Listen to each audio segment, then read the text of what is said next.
This conference will now be recorded. Yeah, so Judy had asked about some of the psukim that deal with Gerim, with converts, or who is it referring to, she asked. So we will double back to that. Corla 1, we're having some bounce back. I have to mute you. My apologies. Okay, good. But let us first begin with Mishpatim, and a special thank you to Aaron and to Esther for making an amazing breakfast. We've got tea with nana. We've got freshly made hummus and pita and onions, fried onions to go into that. We have all the ingredients of an incredibly delicious breakfast. So I encourage all those who can to come in person. Otherwise, I have to eat it all and I gain a lot of weight.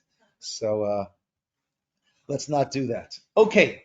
So Parsha Mishpatim. The test will be Judy.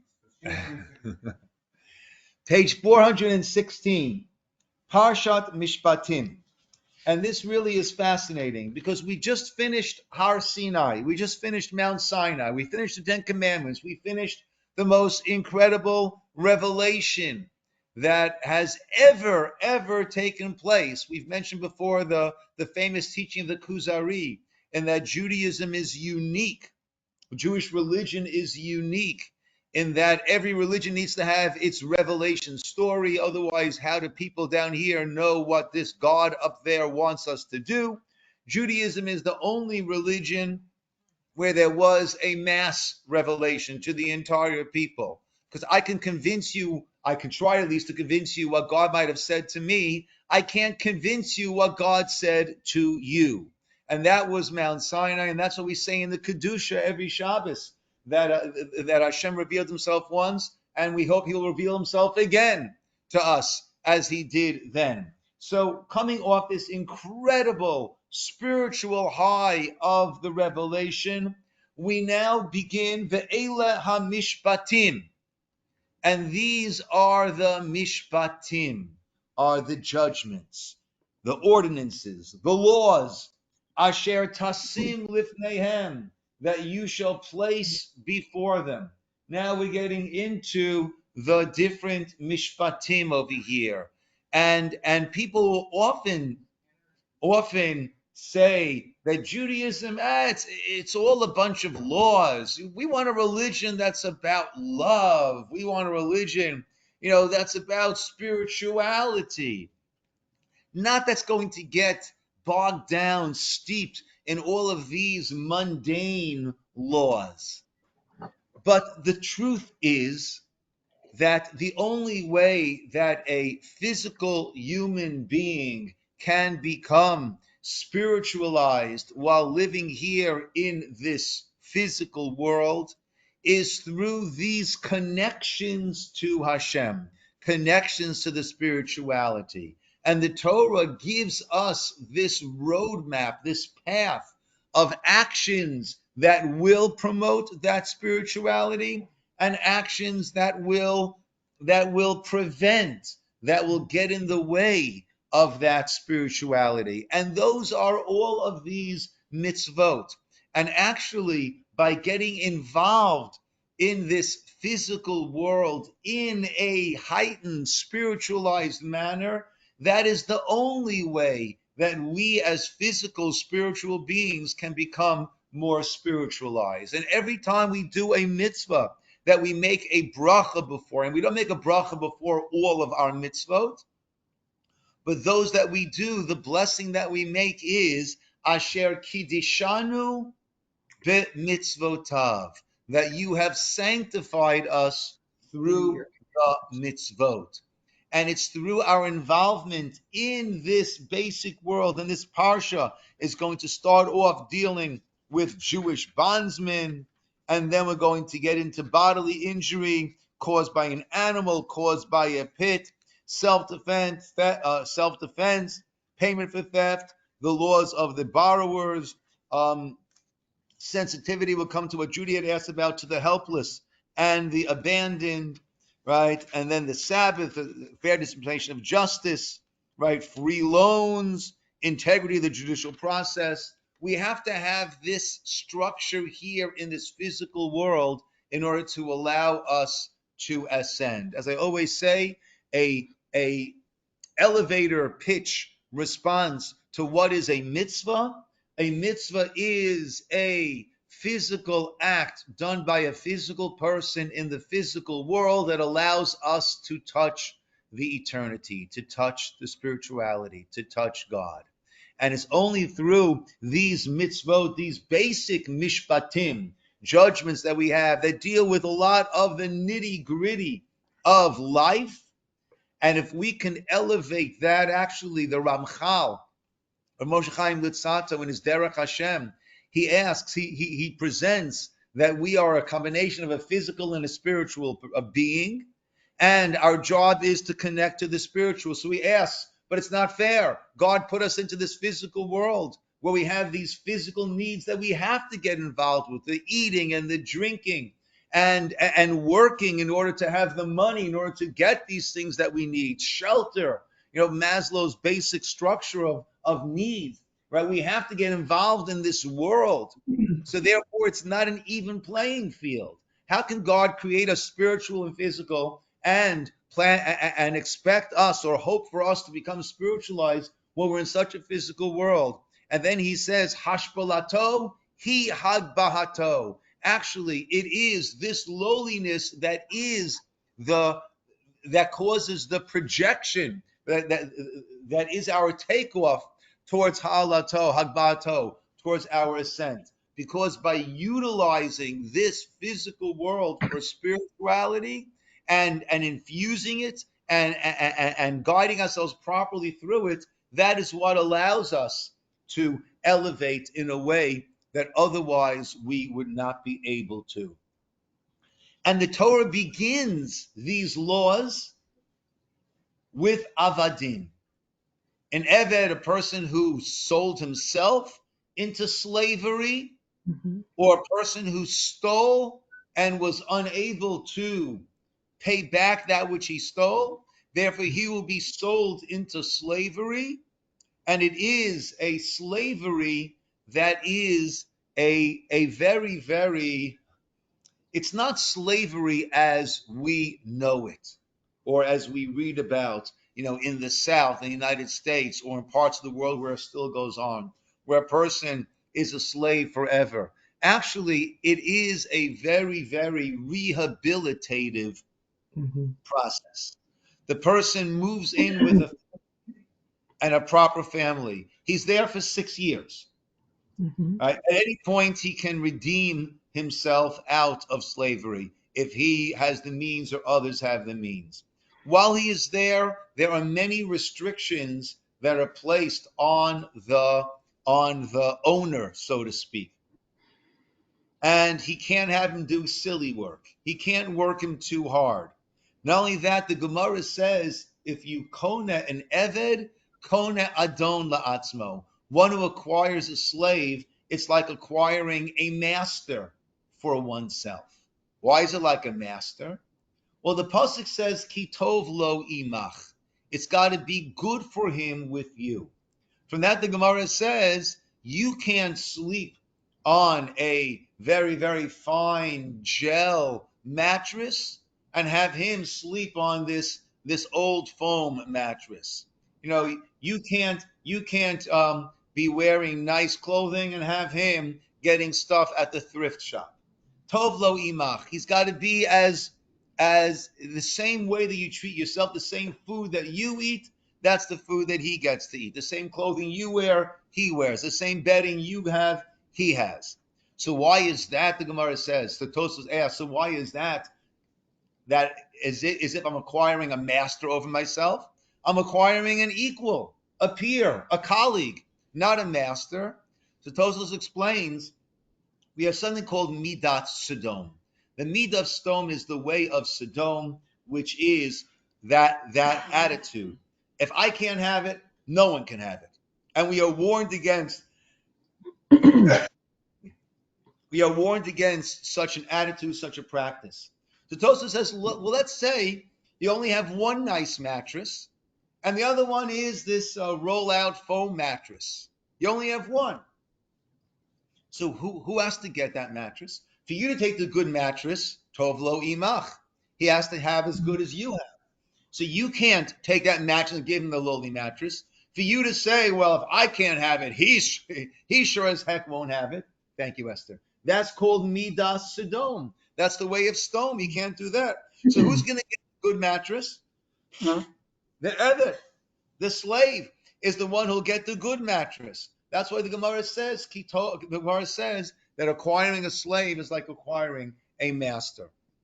And over the time that he's there in a responsible family and learns how to do it, how to live responsibly, then he will be released with what's called ha'anaka. Ha'anaka is a nice gift that he goes out with, because so often people return because they have no way of starting fresh. This gives a person the ability to start fresh and hopefully to lead a good, productive life.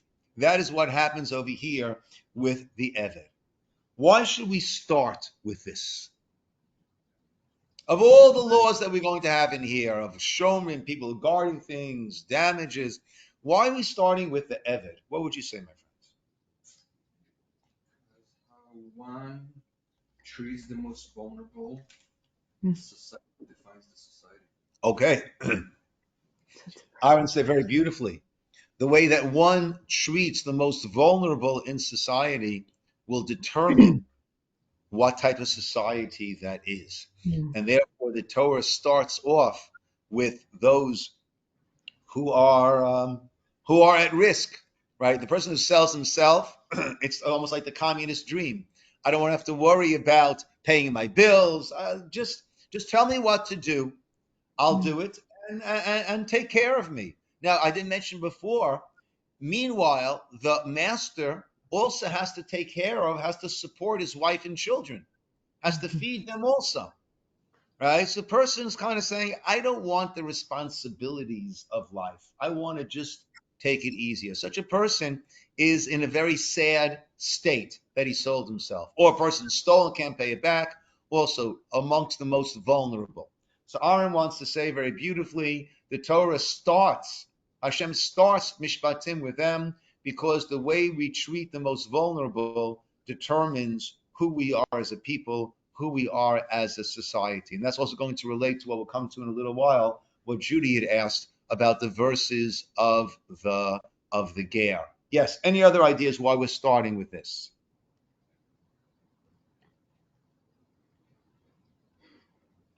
Because we were slaves in Egypt. Okay, nice. Right, Aaron coming in on a number 2, right? We were slaves in Egypt, right? So therefore, we have to all take our own experiences and make sure that we live our life having incorporated those experiences and using them to better ourselves. So if Hashem had us as slaves in Egypt, then we need to have a special affinity and sensitivity towards those who are in a similar situation. I was just talking to someone, I forgot in which context. We're talking about my father, alav shalom, blessed memory. And my father would say, he said, I can't understand how a Jew could be racist.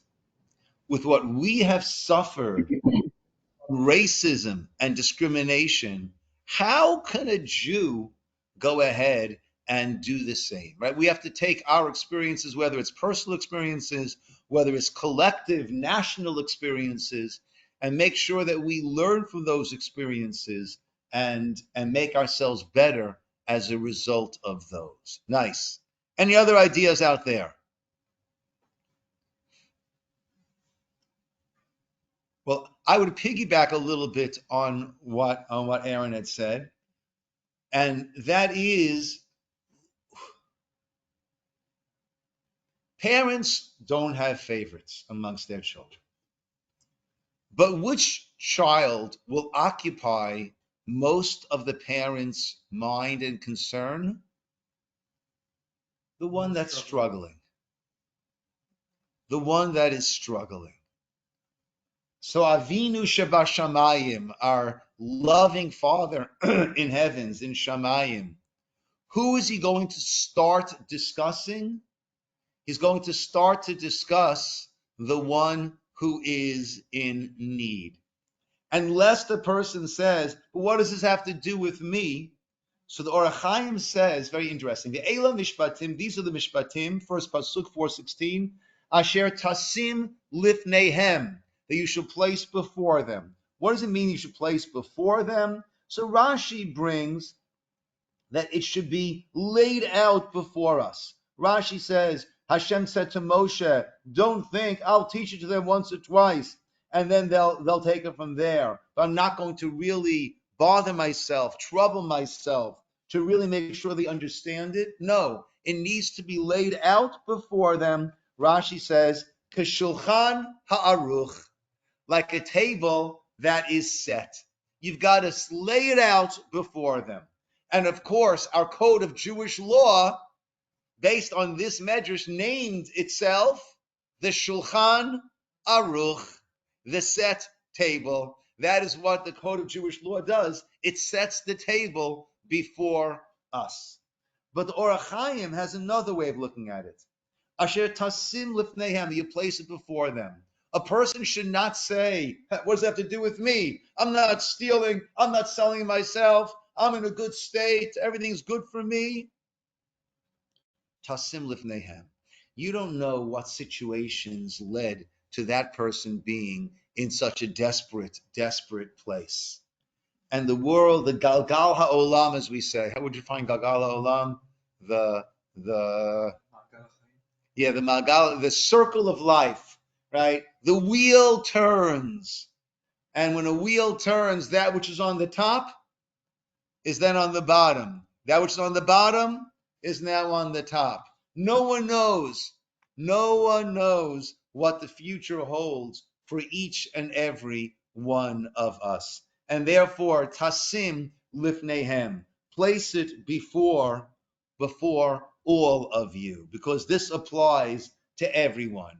And no one should say, there's nothing to do with me. One never knows what the future holds for any of us. The Or HaChaim says that in addition to the simple meaning and all the laws that result from this, there are many rimazim, many hints and allusions to greater things that are going on in these pesukim. And he has a lot. But I'll share with you two approaches that he brings. Let's first see the simple pesukim. Let's go to page 418, pasuk Zayin. V'chi yimkor ish et bito la'ama. If a person will sell his daughter as an amma, as a bondswoman, okay? Now, a person can sell his daughter to be an amma ha'ivriya, okay? A bondswoman. Lo teitzei k'tzei ta'avadim. She will not leave as the way that an eved leaves. If we're talking about, it's interesting, if it just says eved, it's talking about a Canaanite, a non-Jewish slave. A Jewish slave will always be referred to as an eved ivri. Okay? Now he also asks, why is it eved ivri as opposed to eved Yisroel? Why are we referring to him as an ivri as opposed to an eved? We're talking about a Jewish slave. So call him an eved Yisrael. Why do we refer to him as an eved ivri? See, he says ivri also means over. Over means passing. Okay? Meaning that it's a temporary state. It's not something that's going to be a lasting. It's a temporary state the person is in. Okay, so she will not go out the way that an Eved Kanani goes out, rather the way an Eved Ivri goes out. How does an Eved Ivri go out? 6 years maximum, can be redeemed. Yovel, the Jubilee year, comes out in the middle, gets set free. And then a very strange pasuk that David Foreman speaks about very beautifully. Imra'a be'enei adoneha, asher lo yi'ada vehefta.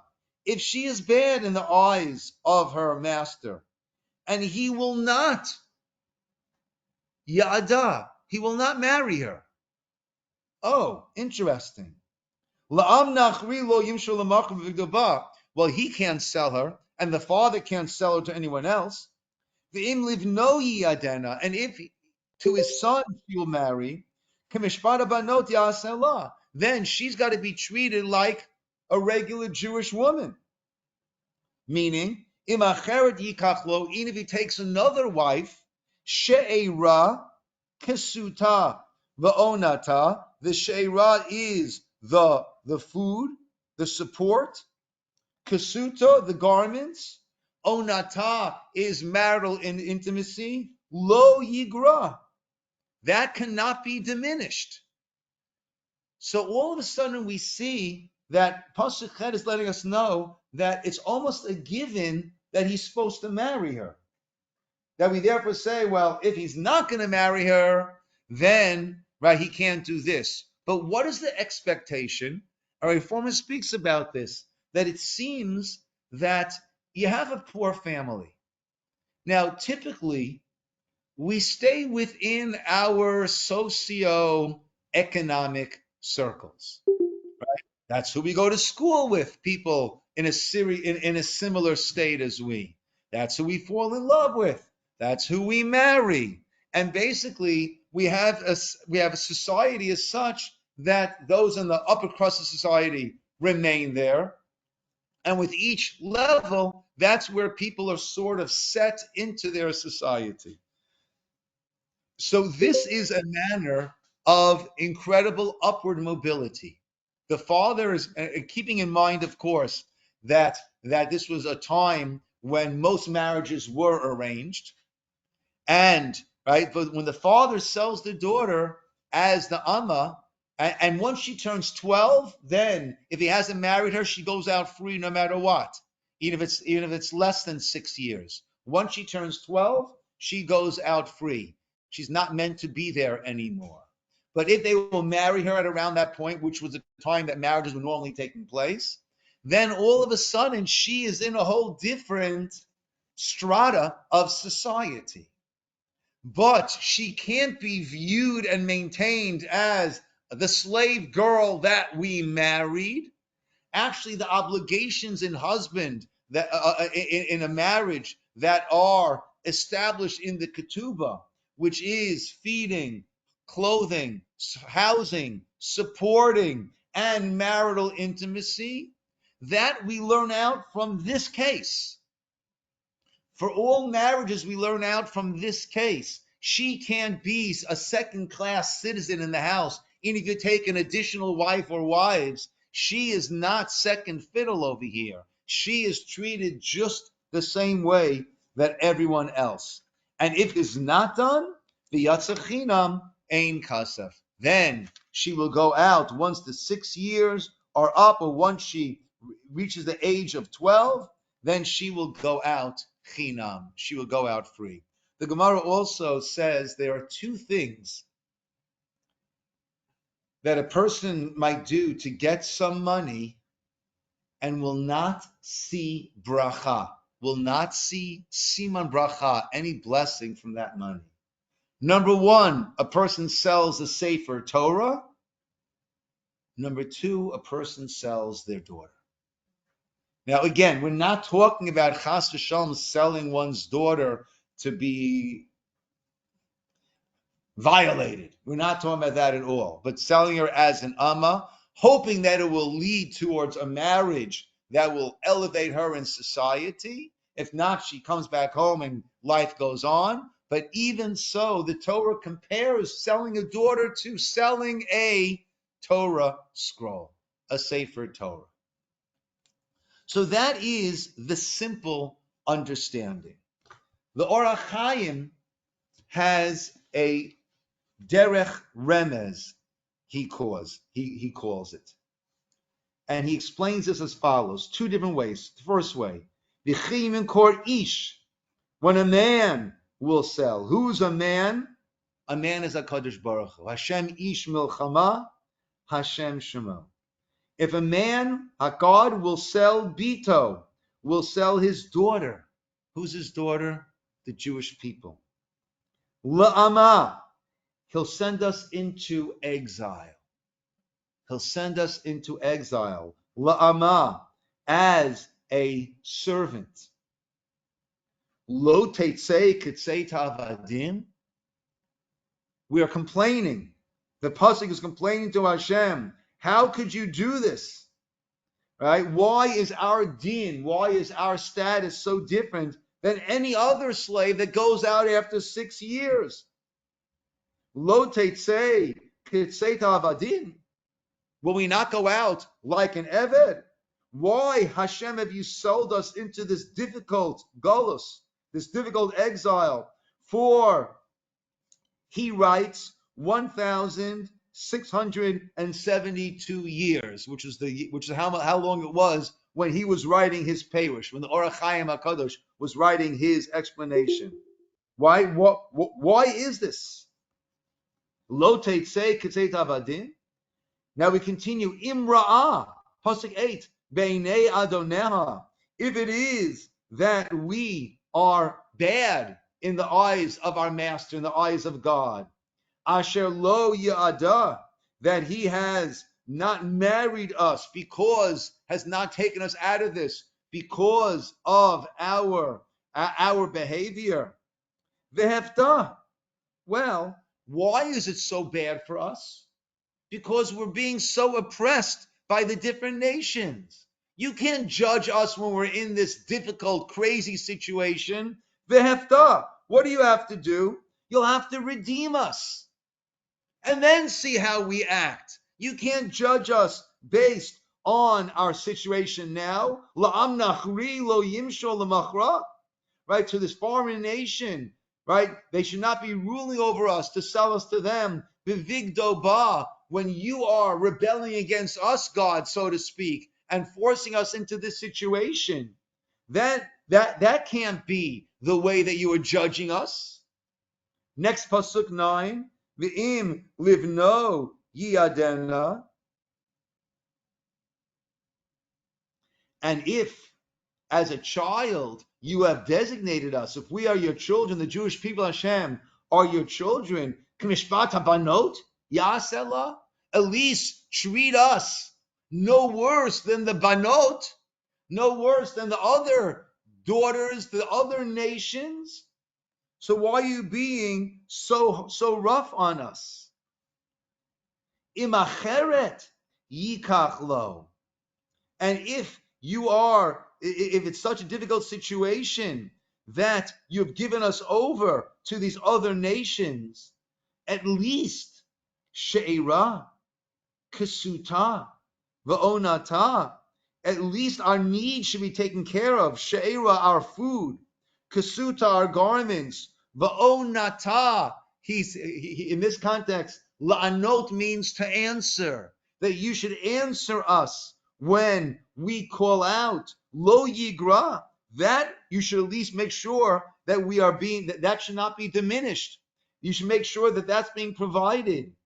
Ve'im shalosh ela lo yaseh. And if these three basic things are not happening, v'yatza chinam, then it's time, Hashem, v'yatza chinam. We should be able to go out. Chinam, free. Ain kesef, not without payment, but even if we're at a point that we're no longer hoping, pining for the redemption, ain kesef, without that lichsof, means to want, to desire. Even if there is not such a desire on our part, yank us out of here, get us out of this galut. That is one approach that the Orach Chaim brings to these psukim on a deeper level. Oh, he says, tirmos, or alternatively, there's another remez that we can look at. Once again, let's start again, 4:18, Pasuk Zayin. V'chiyim kor ish et bito la'ama. Hashem, the Ish, sells Bito, his daughter, the holy nation, La'ama, as a slave. Lo tetzei kitzeit ha'avadim. He writes, we were enslaved before. By Mitzrayim, we were enslaved. But now it's different. Now we're being pushed around by all of the nations. And therefore, whereas before we went out from Mitzrayim with some miracles, but it was not clear for the entire world, this time, lo tetzei kitzei tavadim. We don't want to be leaving like we left over there as an Eved with these small miracles. We want there to be miracles that will be clear and evident to the entire world. Pasuk Chet. Now, we know that there are two ways through which the redemption will come. It will either come because we are worthy, and when that happens, it comes in a miraculous way, right? Yavo Goel Malach Hashem Ba'amud Eish. The Goel, the Redeemer, will come like an angel of God with a pillar of fire. Or if we're not worthy, but we reach what's called the Kates, the time for the redemption, that's described as Ani V'rochev al Chamor, a poor person riding on a donkey. That's how it will come. So those are the two possibilities. And that's what we're going through right now. Im Ra'ah Be'inei Adoneha, if we are not worthy, and Ra'ah, we are bad, in the eyes of our master, Asher Lo Yi'ada, right? Lo is it's read lo, but it's written Lamed Aleph not, right? That when the Kates has come, when the time has come for that redemption, even though we are not necessarily worthy for it, nevertheless, if that's the time, what happens? Vehefta, we will be redeemed. La'am nachri, right? Because our goals cannot be forever. La'am nachri lo yimshol l'machra bevigdoba. We can't be by a foreign nation given over, even if bigdoba, even if we are rebelling against God. However, next pasuk tet, that's if we are worthy.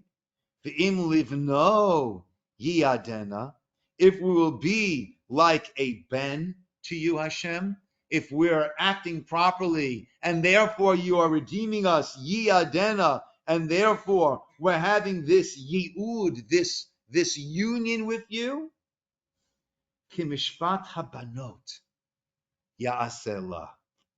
Right? The banot, he says, is a reference to the souls that have their ecstasy in Gan Eden. Then the Geula will happen, and we will have literally heaven on earth. He writes, Ba'odam, Ba'olam hazeh, while still in this world, Yigaleh Hashem or Shechina Torah Kol Tzadikim, Hashem will reveal the light of His Shechina on all the Tzadikim, and it will be like the Banot. It'll be like those who are in heaven. And then similar to before, Imacheret Yikach Lo. Now this is saying as follows. When do we have these two possibilities, but not a third possibility?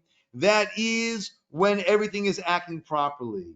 However, Imacheret Yikach Lo. But if others take us in a situation, if they're holding back, if we're in such a state that we're holding back our bare necessities that we have to exist, then if that's the case, even though it's not the time, and even though we're not yet fully worthy, the Yatza Chinam Ein Kesef, we will go out free, Ein Kesef. At that point, the Geula needs to come, even if it's not yet the predestined time, even if we're not yet worthy, that is the time, the Yatza Chinam. So I wanted to share just how the Orach Chaim finds this year I've taken upon myself, I should hopefully be able to continue to learn. I've never before learned the entire Or HaChaim. I've seen this piece or that piece. So this year, as I'm going through each Parsha, I'm trying to go through the Or HaChaim on each Parsha. And it's a workout, some Parsha, but I chose a year that it's the Shana Me'uberet, a 13-month year. That way we have less double Parshiot. And that way it's not it's less of a double load on some weeks.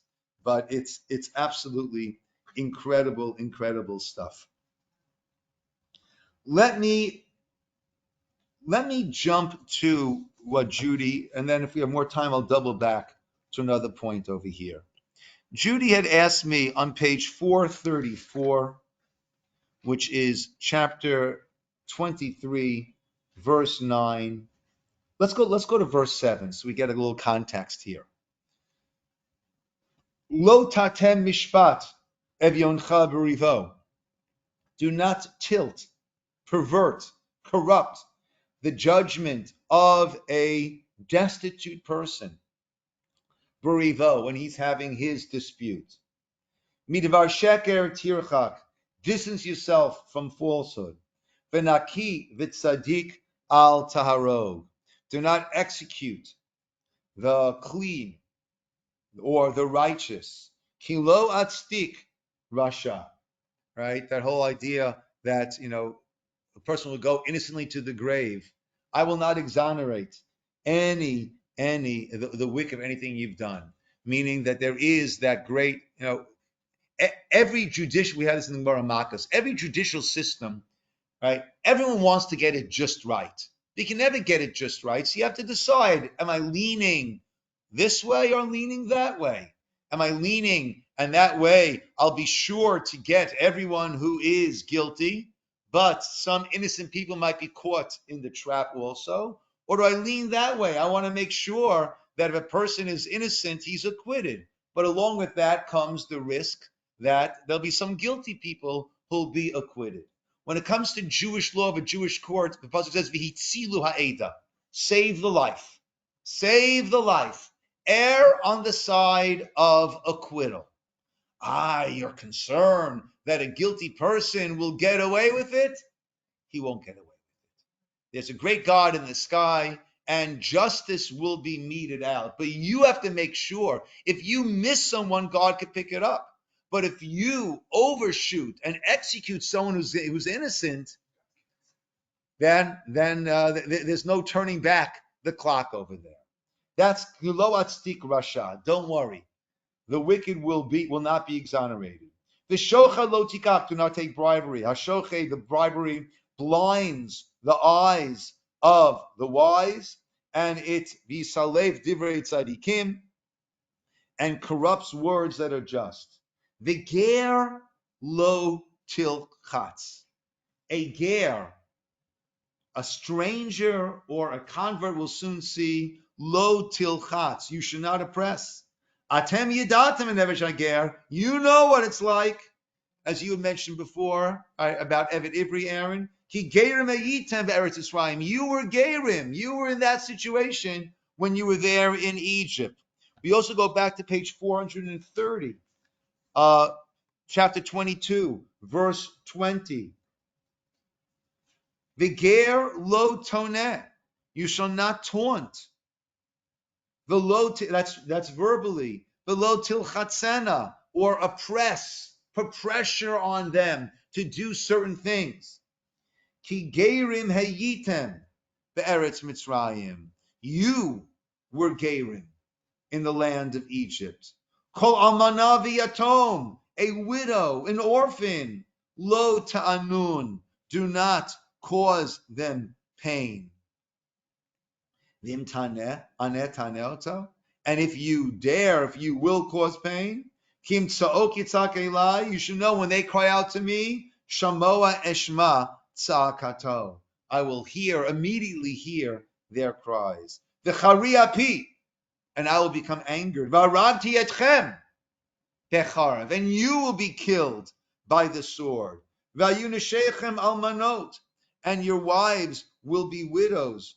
Uvenechem yitomim, and your children will be orphans. Just one second.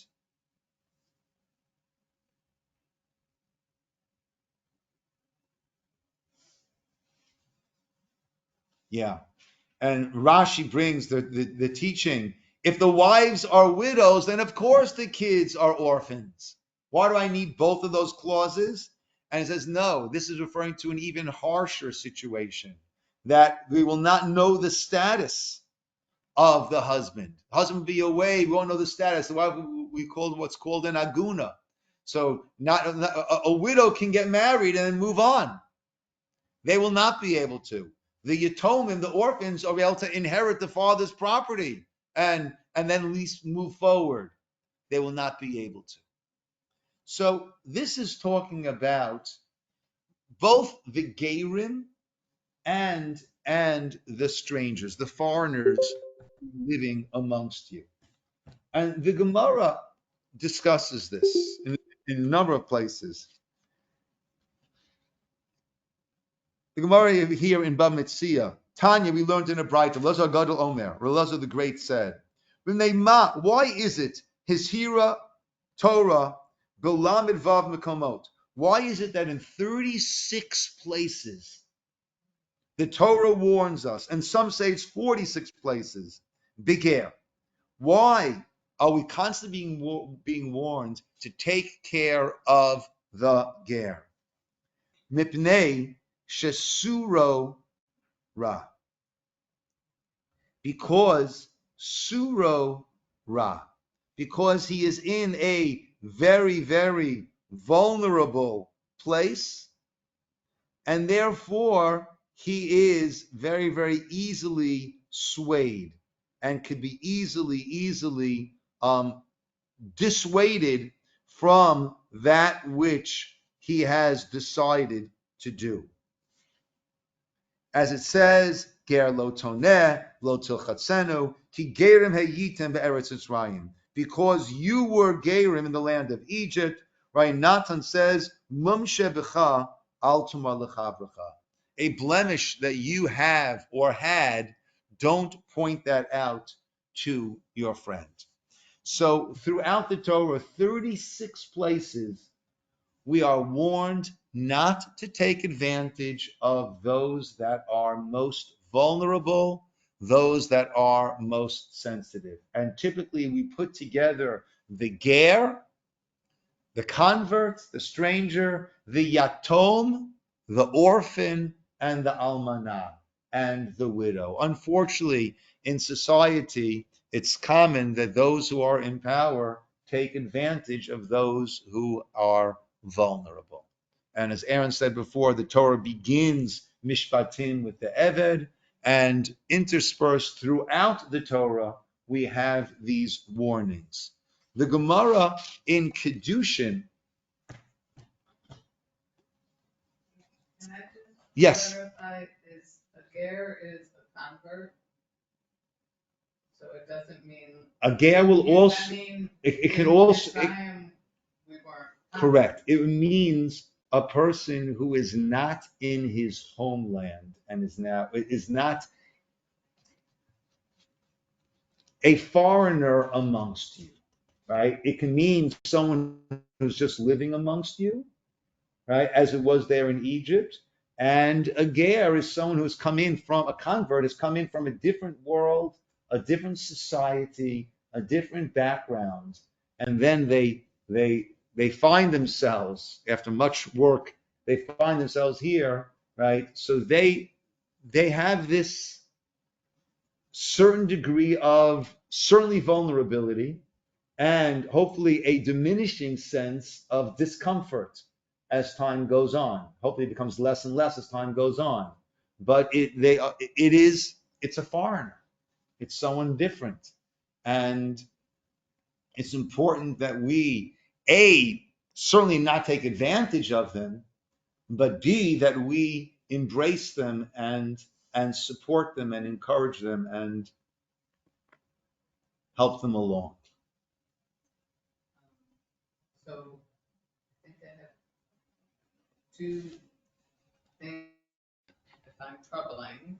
Okay. One is, so are we talking about a person who's not Jewish, or are we talking about a person who isn't Jewish? Because you said sometimes it's one thing and sometimes it's something Yes. else. And the ger is the stranger. That's literally the translation. That's what Avram said. Ger anochi, when he's coming to buy the Maras Machpelah. I am a foreigner. I'm a stranger amongst you. And I think it includes both. Right? We have a ger meaning a convert. We also have the concept of a ger toshav, which is a non-Jewish person who is living amongst us and conforming to our societal norms, we'll say, in terms of idolatry, things and non-idolatry, things like that. So ger really encompasses both. And in certain cases, it's particular, and in other cases, it's more encompassing. But when it comes to not taking advantage of them, right, so that certainly includes all of them. And then my other question is, I think when somebody converts, you're supposed to treat them as if they're a Jew. You're not. Correct. Their status should be the same as someone who's born a Jew. Correct. So when you're identifying them as a ger, you're making that harder because you're saying this is a Jewish person who's a convert. And this is a Jewish person who is a widow. This is a Jewish person who's a widow. And this is a Jewish person. We don't say that you're not supposed to identify someone as a widow. We don't say you should avoid thinking of their past. But with the case of the convert, I don't think by a convert we say you should avoid thinking about their past. We should avoid reminding them of their past. That we have certain clear teachings. Don't say, hey, yesterday you were at the church and now you're coming to our synagogue. Right? Yesterday you were worshiping idolatry, and right? That we should not say to people. We're also not supposed to think that ourselves. We're not supposed to think that in a negative way. But here is telling us to think about it in a positive way. The same way that when you look at a person, you recognize their vulnerabilities, their hardships, and you have that in mind when you deal with them. Right? That's a positive way of dealing with it. And the Torah is telling us the same way that you look at a widow. You don't say, hey, how's the widow doing? You don't say, hey, how's the orphan doing? But you do think to yourself, wow, this is a young kid saying Kaddish. Wow, what can I do to embrace this person? This is a person who clearly is struggling. What can I do to build this person up? We don't say, hey, person who's struggling, hey, convert, hey, orphan, but we should be thinking in our minds, wow, this is a person who could use a little extra idud, a little extra hug, a little extra encouragement, right? So I think that's how I'm looking at it over here. Okay, so the idea that I want them to be able to hear.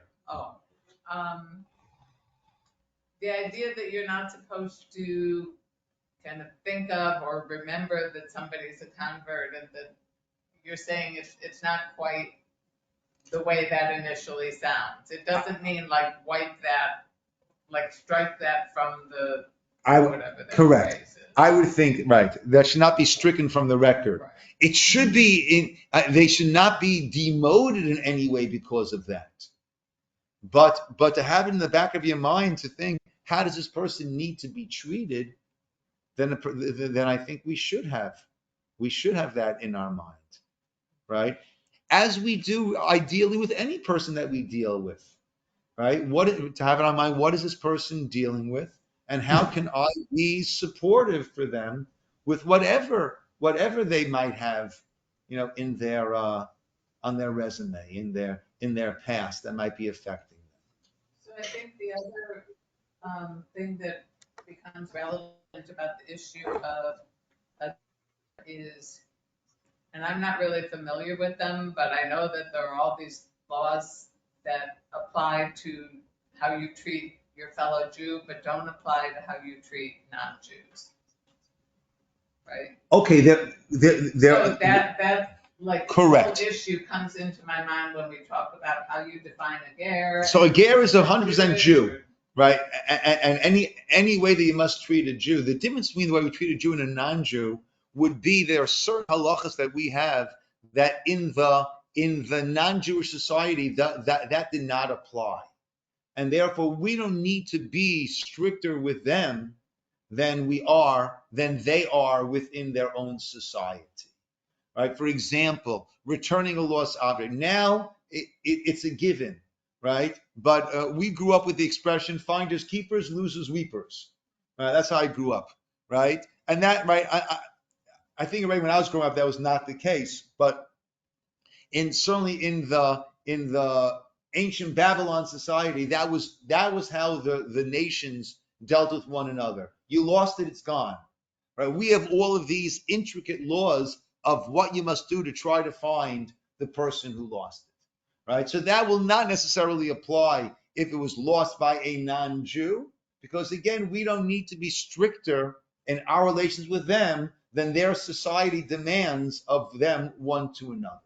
That's where we have differences. But certainly a convert is someone that we have to treat. A convert is a full-fledged Jew when it comes to all of those matters. And when it comes to our being kind and sensitive, there the Torah warns us, raise the bar over there, as it does by a widow and an orphan and by all those who are vulnerable. So a ger who is not a convert but a stranger living in our midst, those rules. Certain halachot. The halachos that you don't have. Yeah, certain halachot might not apply if within their society that is not the accepted norm. So the place I struggle with is just kind of this dual use of the word ger. Yeah. And how one could mistake how you apply halachot to that. Yeah. I'll just share another Gemara with you. The Gemara in Kedushin on Daf Ayin Amud Beis says, Rabbi Chelbo says, Kashim Gerim li Yisroel kisapachat. Gerim are difficult for Israel like a sapachat. A sapachat is kind of like a rash, right? So what does that mean, right? So Rashi says, well, often they're not very careful with the mitzvot, and therefore people will learn from them, right? Others say, Tosfos brings a whole host of explanations, and this is talking about actually converts, clearly. Tosfos says, well, no, they're like a rash. Why? Because since the Torah has warned us in 36 places to be good with them, therefore it's very, very difficult, right? That we don't overstep. If the Torah is demanding such kindness and sensitivity towards them, so then it's difficult that we might stumble along the way. Others say that it's because of the Gerim. Why are they like the Sapachat? It's because of the Gerim that we went into Golus, we went into exile. Why? Because we had all of these souls. He doesn't say this, but there's a teaching that when Hashem offered the Torah to the nations of the world, the nations as a whole did not accept the Torah, but there were individuals of those nations who wanted to accept the Torah, and those became the Gerim throughout the generations.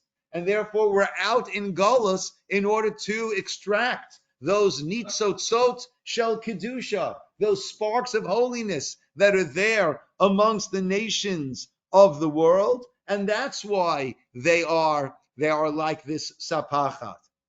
Rav Avraham Ger, Perish, Rav Avraham, the convert, had another approach. And we can imagine this would be a more generous approach to the converts than Rashi had said initially. Because they are so careful in mitzvot. And that's something that we see here in our community, that very often it's those who have converted who are the most meticulous. Right? I always tell my Jewish Journeys class, right? You all come to Minyan now, but I can't count you. You better keep coming to Minyan once you convert, or I'm coming after you.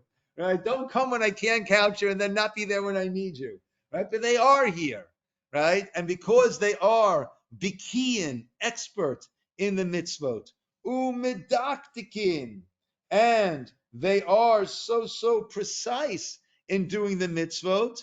Therefore, they're difficult for us. Why? It makes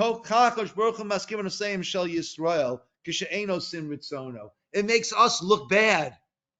It makes us look bad that they are so inspired and so involved, and we are perhaps a little bit lackadaisical about it. So that is right. So also those over there mentioned this idea. Yeah. The people who left Egypt who weren't like, genetically B'nai Yisrael. The Erev Rav, Yeah, the mixed multitude. There's some commentaries that make it sound like it was even 5 times more people than the Jewish people. 600,000 Jewish people, 2.4 million, like 5 times as much. I think it had to do with that word. Chamushim. Right. No, so that Chamushim was not actually talking about that. The Chamushim was talking about how many died in Egypt as opposed to how many left. How many died in Egypt during the plague of darkness. But I'm not familiar with the teaching that the Erev Rav was that much more than the children of Israel themselves. I think that's where we have the Chamushim, that those who died. Could be. I'm not familiar with that. But regardless, is there kind of a generally accepted number, or it's just that you're aware of? Not that I know of. Not that I know of. Yeah. And are all of those people who left, are those supposed to be considered Gerim who? So the Erev Rav, we have a bit of a tortured history with the Erev Rav. Right? They were heavily involved in the Chet HaEgel, in the sin of the golden calf. Right? So where they all ended up, I'm not sure. I would imagine by Har Sinai they all joined in. But I'm not sure. I'm not sure about the Erev Rav. Yeah. Okay. Yes, Aaron. It says that should a master provide his Eved with a wife and she bears children, he cannot leave and take them with him. Okay. Yes. That sounds very unfair. Yes. So, yes. Because most people would not be able to look them in the eye and say, see. Correct. All right. So Aaron mentioned that we had back in the beginning that if the master gives the slave, the Jewish slave, a wife, then and he goes free, the wife and the kids remain there, and he goes out. So a couple. Well, first of all, as the idea doesn't seem right, but also technically, right? Most slaves are 6 years, then go out. So let's say he provided him with a wife. At the time, she was already a slave for a period of time. So even if it's the male slave's first day and she stays with him for 6 years, it's more than she should have stayed. She should automatically first of all leave. Okay. So 2 things to keep in mind. I don't know if this helps completely, but let me do my best. Okay, the wife here that's given is not a Jewish woman. It's a shifcha Kanaanit. It's a non-Jewish slave woman that he has. Okay, and by an Eved Ivri, the Jewish slave, he has all of the mitzvot are upon him, with the exception that he's allowed to procreate with this non-Jewish, with a slave woman. Okay. Now, in 2 situations, the children. Good for the children of Israel. I'm sorry. So how is that good for the children of Israel? Okay. You're taking a Jew, you're giving him shiksa, she makes non-Jewish kids. So, keeping in mind too, well, first of all, and the Or Chaim says this is one of the reasons why he can only be given this wife if he's already married going in. Why? Because otherwise he won't leave. right? At the end of 6 years, he can say, Ahafti, yes, I love my master, my wife, and my kids. I don't want to go out, and therefore he'll remain as a slave until Yovel. That's not the ideal situation. But if he was unmarried going in, and this is his wife and kids, then we're making it almost untenable for him to leave. And we want him to leave. This slave period is meant to be a rehabilitative period for him then to go back to, we're supposed to be servants to God, not to anyone else. So therefore, in order to make it, in order to not have a situation where, of course, the guy's going to end up staying, he's got a wife at home. He's got kids at home. And therefore, this was part of the job. But this is not his real wife and kids. And therefore, if he does not have a wife and kids at home, then the owner cannot give him a shifka kananis. I'm sorry? Why would it be a part of the job? Yeah. Yeah. It's a way of having more slaves for the owner. Which again, not something that we're necessarily so comfortable with in and of itself, right? But still, it's a bit of a double-edged sword. Yeah. And the pressure's on him. Yeah. Right? Yeah. Because she's the one who's been with for a long time. Yeah. Yeah. Yeah. Whereas the shiksas are always prettier. No, chas v'shalom. And also, Rabbi, Yes. what about, remember that we were slaves in Egypt and all that, and so that we shouldn't be promoting more slavery. This halacha is really odd, because to make more slaves. Yeah. Yeah. So one of the things that I struggle with is the concept of an Eved Kanani, right? We have a Canaanite slave, a non-Jewish slave, who doesn't go out after 6 years, right? Now, keep in mind that it's not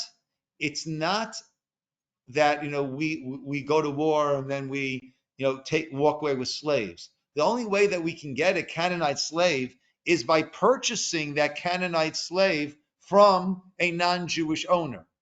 So on one hand, we're making their life better than it would, because we know amongst the nations of the world the plight of slaves, right? And so you're saying, so we should buy them and then release them. But then again, there are many Jewish causes that we all get letters for and mails, and phone calls, So I don't know if anyone would be so quick to release all of these, to start paying to release, right? So there, but we don't grab the slaves. We don't grab the slaves. Now, in making more slaves, I would imagine that a slave woman would be very happy to have children, even though they'll be in the same status as her, as opposed to her saying, well, there shouldn't be more slaves, so I'm going to not have any children, right? And then on the other side, for the married Eved Iri, it's completely disrespectful to the wife that's not enslaved, to the Jewish wife, to force this intimacy and relationship. Yes, Natalie would not be a happy camper. I can tell you that. Yes. And so that the master is doing this, isn't there some halacha about creating a lack of shalom bayit between the original wife and the? I hear that, Janet. It was more acceptable though at the time to have multiple wives. Yes, yeah. As Aaron pointed out, it was very acceptable at the time to have more than one wife, right? Right, even if it was another Jewish wife, I don't think Natalie would be very amenable towards. Not that I'm interested, right? But I think we have to. That's a valid point, Aaron. Right? It was a different world with different norms, and I think as opposed, the Torah calls the relationship between co-wives, Jewish co-wives, as sarot. That's what it calls it, saras, right? And I would imagine that when the other one is a non-Jewish woman, and your kid, right? Keep in mind that children born to a person, to a man, from a non-Jewish wife or from a shifka Canaanite, those children are not Jewish, and they're almost not considered to be fully his children. right? So I would imagine that in a society where having multiple wives was the norm, so then this wife, who was clearly a different category of wife, would probably be less of a worry to the wife than actually taking in another wife. So that, I think that's a good point, Aaron. Thank you, and keeping that in mind. And then going back to the multitude, Judy's question about the 5 times the people who died during the plague of darkness. Well, Yes. and then taking out the sparks of those who did accept Torah. And so if they were actual converts, then how come then Moshe said that for that multitude, they could only be the water bearers and everything else once they were they crossed the Jordan. I mean, and told Joshua that. So again, If they were full converts. I don't know. To the best of my, I'm not familiar that the Erev Rav was 5 times the amount of Bnei Yisrael.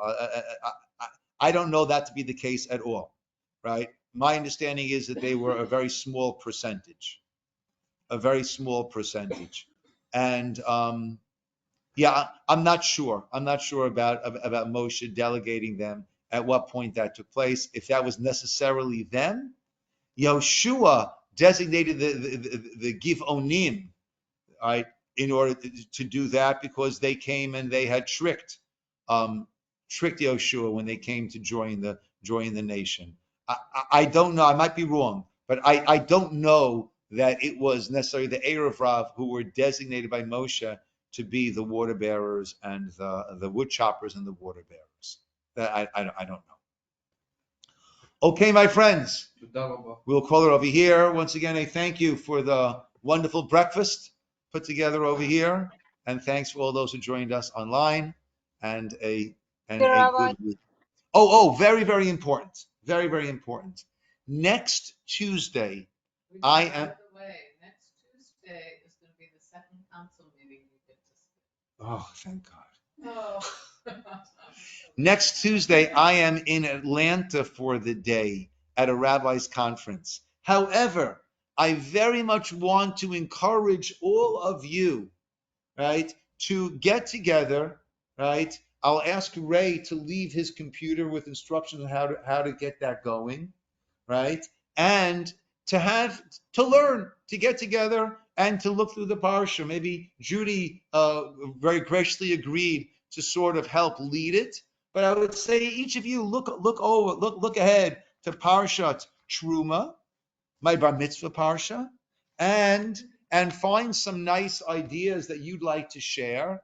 And I would strongly urge you all to get together and same time, same bat time, same bat channel, to come get together and to study the Parsha together.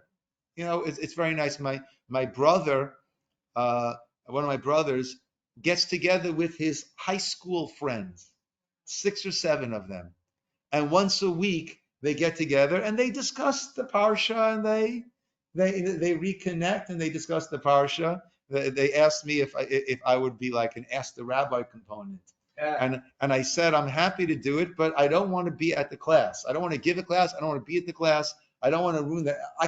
I can come in the last 15 minutes and have some discussions.